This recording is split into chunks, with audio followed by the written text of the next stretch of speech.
Now, I said we're going to talk about youth sports today. That's a topic that is fresh on my mind because this spring, I went to sign up my son for a basketball league, a local basketball league here. He wanted to be on a team with a couple of his friends. And when we showed up, there were a couple different things that happened. One was we found out they will only let you request one teammate. The other is that they were short on coaches for the league. And so um, it's funny because I say on 5 o'clock p.m. on that Friday, as I was taking him to practice, I was looking at the next few months of my life thinking how overwhelmed I was. And then at 6 o'clock p.m., all of a sudden I'm a coach with a clipboard evaluating 81 different students that are coming through, showing off their basketball skills or lack of basketball skills, then going back in a draft room and drafting a team. And it's been fun. It's been really fun. We've, we got about 4 kids, I think, from our church and then 4 kids not from our church. And I have loved coaching, but I'll tell you, it's been exhausting. It's added 2 to 3 nights a week to our schedule. And it's made me think, and I've had some conversations with parents just about youth sports and sports leagues. As a youth pastor, this is something that we just deal with. As a parent, it's something that we deal with. But all of us have to really think through, what are we doing in our involvement with these sports? And so I was actually reading an article recently from the Sports Digest by a Dr. Raymond Tucker. And he was talking about how much youth sports has changed over the last 20 years. It has blossomed from what I remember, which is just local buddy basketball leagues and little league, and you'd have an all-star season, but even the all-star season would last for a couple months, and then you would move on to the next sport. So at least in West Virginia where I lived, it was kids that played baseball played through the summertime. The fall was for soccer and football. Winter was wrestling and basketball, and then spring baseball started back, softball for the girls, volleyball in the wintertime. And then moving down here to Florida, I don't know how much of it was the move and how much of it was just culture moved. But what I have observed is that at this point, if a student's going to be serious about a sport, it's like they have to sell their soul to it. They have to give their lives to this sport, and the seasons seem to never end, or there's like a 2-week break and all of a sudden there's another season. And this article that I was reading on how the goal of youth sports is changing is the name of the article on the Sports Digest. And Dr. Raymond Tucker mentions that youth sports is now an estimated $15 billion a year industry in the United States. This quote, it's estimated that nearly 20% of American families spend more than $12,000 a year on youth sports per child. And the primary rationale behind this spending is that these parents are dedicating this in hopes that their children will get a scholarship to a college or university. And in some ways, I guess that makes sense, because as the cost of college raises, you start to get desperate that your child's never going to be able to afford college. If a year at college costs $20,000 to $30,000, then maybe $12,000 a year for your youth sports is a good investment. But I think what I have observed, having been a youth pastor of hundreds and hundreds and hundreds of kids over 20 years, is that that's a pipe dream. That very few, I can only think of a small handful of the hundreds of students that I've had that legitimately got some kind of real financial aid for college, and maybe only 1 or 2 that actually got school paid for. And those were kind of like obscure sports. They weren't the major sports. So I've also been talking with different parents as we recognize that a lot of the sports leagues have changed too, where Sunday is no longer any kind of remote day off from sports. It creeps into every area of life. And so what I've done is I've just spent some time trying to think through and then type out a list of questions that I would encourage you to ask as you're considering not whether your kids should play youth sports or not. Again, I'm a coach of my son's youth basketball team right now.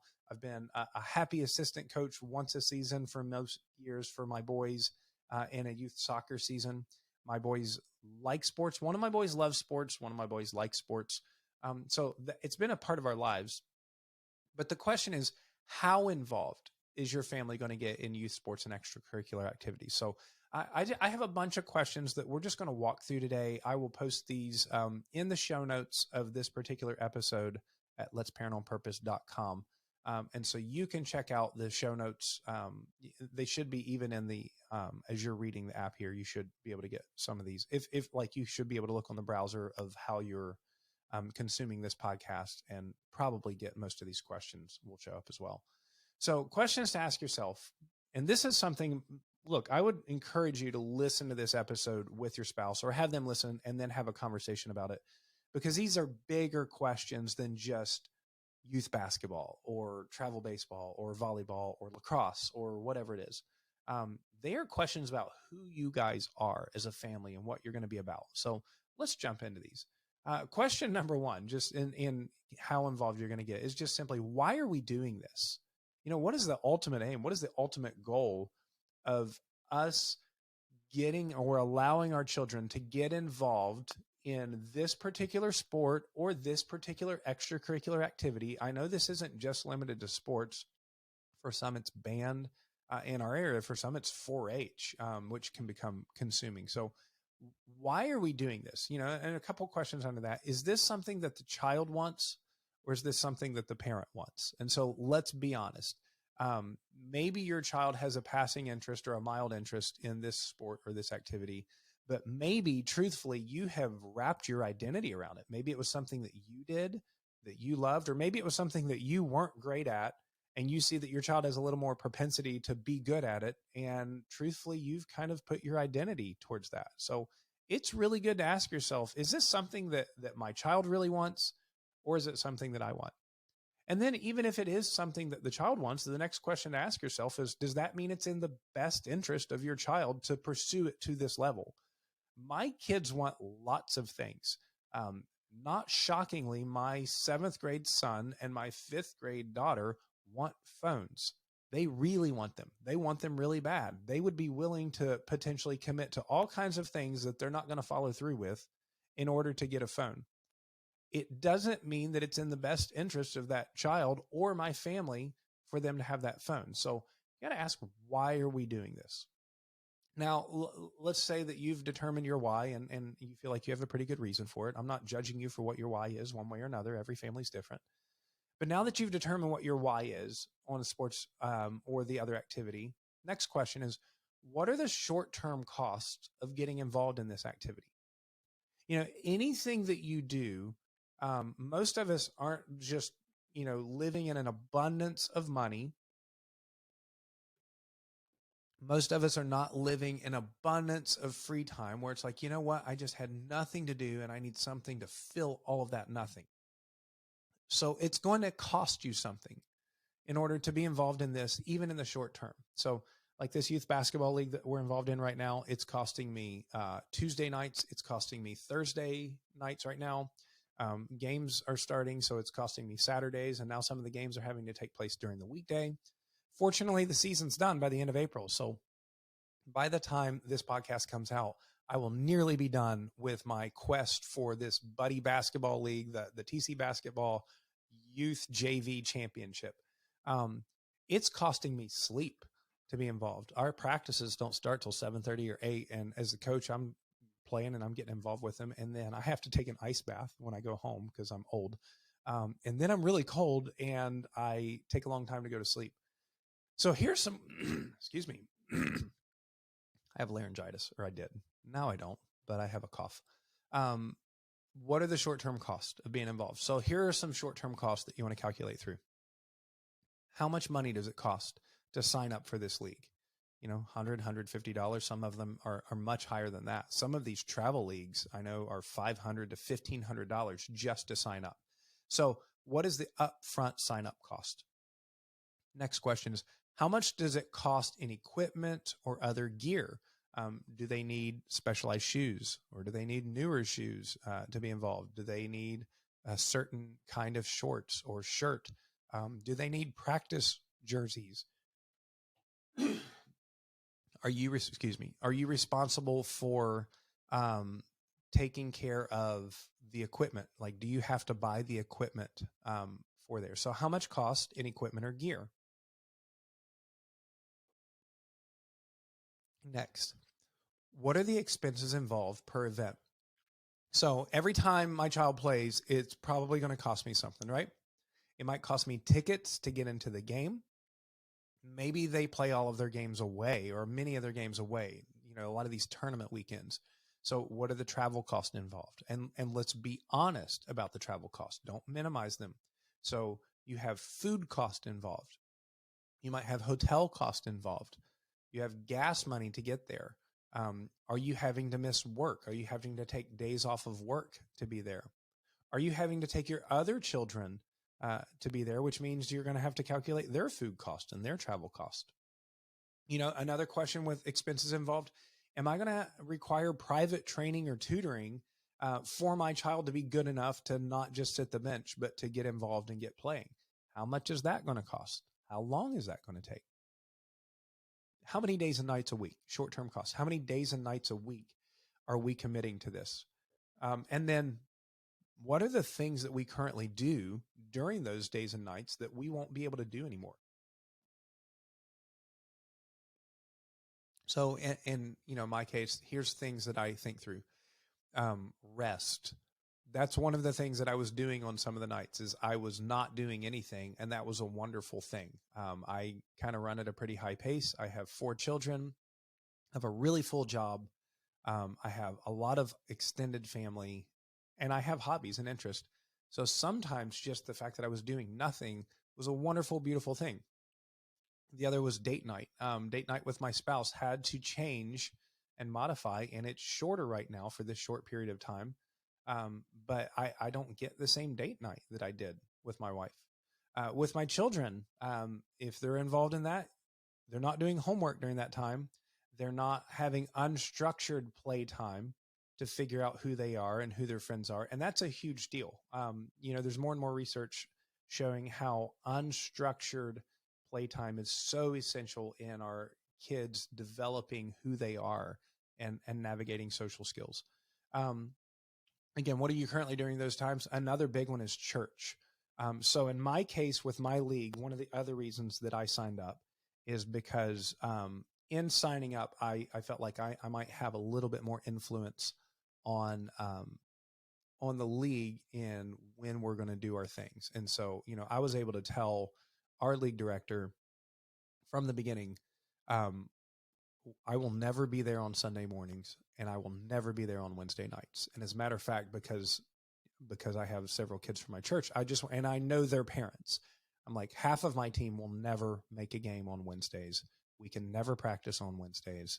We will never be practicing on Sunday mornings as well. And so our league, adapted to it. It was the kind of league that she could do that. And I really appreciate it. But I'm watching family after family sacrifice what they initially say is like this short-term time that they're going to be out of church for this league or this season.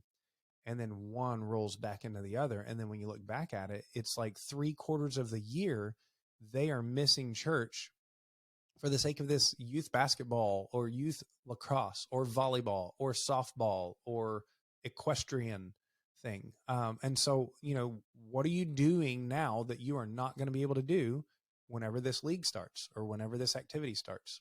So those are short-term costs. That's the immediate. And then the next question you have is, what are the long-term costs of getting involved in this sport?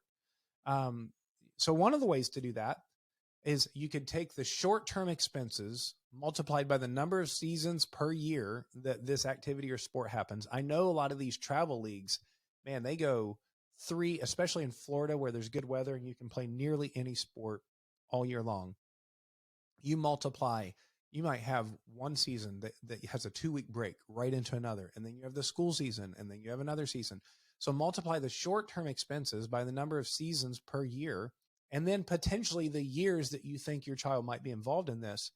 And sometimes that is an exorbitant long-term cost. And I'll get to the financial part of that as far as this myth of the college scholarship that's going to make it all worthwhile. I'll get to that in just a little bit. What kind of sacrifices are you and your family going to have to make to stay committed at this level? If your child is really going to be in the upper echelon, potentially to get involved or to carry this sport as far as possible, what kind of sacrifices are you and your family going to have to make? And long term, are those the sacrifices you want?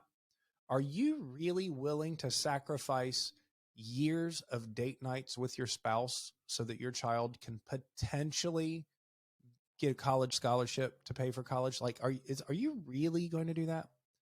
Are you really willing to sacrifice weeks and months of your child and you being in a church community, not just showing up for a church service, but having that extra time, like not rushing in and having to leave for leagues or not being there for a lot of times the midweek services are where the real relationships happen.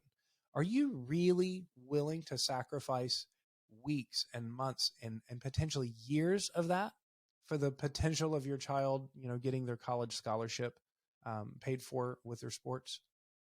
So what kind of sacrifices are you and your family? What about the other kids?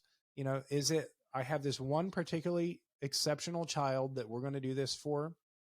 Or is it, well, we got to make it fair. And so since we're involved in this level with this child, we have to have some other commensurate activity that's that involved with our other child because we want to be fair parents. So what are you setting yourself up for over the long term with this? Speaking of setting up, am I setting up my child for a high likelihood of injury due to repetitive motion in the same sport being played year after year? One of the things that I've been real aware of, I'm a huge sports fan. I've read a lot of literature about the astronomical rates of injuries that are happening and the ending of careers of very promising athletes because they've played the same sport for so long. Their joints and their ligaments wear out, and it's repetitive motion injuries. As we were growing up, if you were an athlete, most likely you played a fall sport, you played a different winter sport, and you played a different spring sport. It was very common in my school for a great athlete to be on the football team or soccer team in the fall, and then the wrestling team or basketball team in the winter, and then baseball or track in the spring. And so they're always, like they're hyper busy, but they're using different body parts. They're working different body parts, and other body parts are kind of getting a rest during that time. And now it feels like you have to sell your soul to one particular sport unless you are just an otherworldly athlete. And I'm seeing child after child get middle of the way through high school and they blow out their arm or they blow out their knee and they never recover. So am I setting my child up for something like that by having them involved in the same activity for so much of the year? Another question, what is the environment of the team and the people involved? Is this coach who I am giving my child to, who's going to be spending so much of their time with, is this coach the type of man or the type of woman that I want to have as a primary character influence on my child? You become like the 5 to 7 people that you spend the most time with. Is this team, are the families involved here the kind of families that I want to have be the primary influence, the primary group identity on my child over the long term? And then, how much family or spouse time are you missing? You're going to be missing it. You're going to travel. And some of these they're potentially worthwhile sacrifices, but how much? Really, how much? Next set of questions. What am I communicating to myself, my family, my neighbors, my peers, my children's peers, my church, and God through this interaction and activity? So what am I communicating to the people in my world, whether those be believers or just observers? What am I communicating to my children and my spouse? And what am I even communicating to God through my level involvement in this activity or through my enabling my child's level involvement? Am I communicating that ultimately when it gets down to it, we're a sports family? Maybe I'm communicating that we are slaves to our children's wants. Maybe my child passionately wants to be on team after team after team after team. Am I communicating that I'm a slave to whatever my child's passions and desires are? One of the other questions you're asking yourself is, what is sacred in our lives? What is sacred in our lives as we, and so here's what is sacred. What is the thing you're willing to sacrifice the most for? I think that's just a good kind of simple baseline definition of sacred. And so when it comes down to it, and you got to make priority, what are you sacrificing for? And sadly, I've watched over and over again so many moms and dads sacrifice their marital relationship, their finances, their regular involvement in a church community, their worship of Jesus, their demonstration to their children that Jesus is worthy of setting aside time on a regular basis. They're sacrificing all of that for some travel league. And again, I'm not 100% anti-travel league. I'm just aware it's kind of like social media. I still use social media, but more and more sparingly as I realize the potential damage that it can do. So ultimately, the question under what am I communicating is this: who do we serve? Who do we serve? Next set of questions. Am I playing a form of lottery with my child's educational future? What do you mean by that? Well, if my plan for getting wealthy is going to the racetrack gas station each week and buying a set of lottery tickets, thinking, well, there's a chance if I keep playing it, I keep playing more and more and more, I got a greater chance of hitting it big and hitting one of these big jackpots, and that'll solve my problems. Are you doing that with your child's educational future and sports? Is my excuse for investing in this activity so heavily in time, in effort, in energy, in lost days, in lost dates with my spouse, in lost finances, that my child is probably going to get a scholarship for this, and then then they'll be set up for their educational future? Well, what if I calculated all the anticipated financial cost for investing in this sport and just put that money on a regular basis in a 529 college savings plan? My guess is that most of us would have far more money available for our child's college by doing that than by thinking that our kid is going to hit it big in the youth sports leagues, that some Division I coach from Florida or something like that is going to come along and offer them a $150,000 education. All right, as we start to land the plane, just a couple more questions. Jesus says that no one can serve two masters. You can either hate one and love the other, or else be devoted to one and despise the other. You cannot serve God and money. So if somebody were to observe my family's life, not based on what we say, but based on what we do and how we live, who would they conclude that we serve? When somebody looks at the life of my family, of where we show up, when we show up, how we show up, who would they conclude that we serve? It's a really hard question to ask ourselves sometimes, but it's a really telling question. And then last question, when my child rearing years are done and the time that I had with my children in the home is just a story, what story do I want to tell? Hey, maybe you want to tell the story of like you were deeply involved in the sports and you got to be in your child's life and in your child's friends' lives, and you had a wonderful community and it was spiritually nourishing and it helped get your child confidence and they excelled and you had a great experience with that. And that's an incredible story to tell. But I know just as many people who have the story that they went down this road, they sacrificed a bunch, and they feel in the end that they missed out on so many simple pleasures, so many big events, so many church moments, church camps, youth retreats, just the regular monotony of being there on Sundays and in the midweek of growing with your church family. The story is that they laid all of that on the line for the potential of their child to excel in sports. And then by the time their child got to middle school or high school, they were so burnt out, they never wanted to play that sport again. So when the child rearing years are done and it's all just a story, what is the story that you want to tell? Hey, I hope this stuff is encouraging to you. I know some of it might be discouraging. I want to encourage you to follow Jesus. And if you can follow Jesus and have your child invested and involved in youth sports and extracurricular activities, praise the Lord. I'm doing that right now, but I won't do this season after season after season all year long because it would kill me and I would become very embittered. So find the balance, get involved in things that are joyful, but remember who you serve. And you don't serve a ball, and you don't serve that potential college scholarship. God willing, you serve Jesus. And let's encourage one another and our kids to serve Jesus together.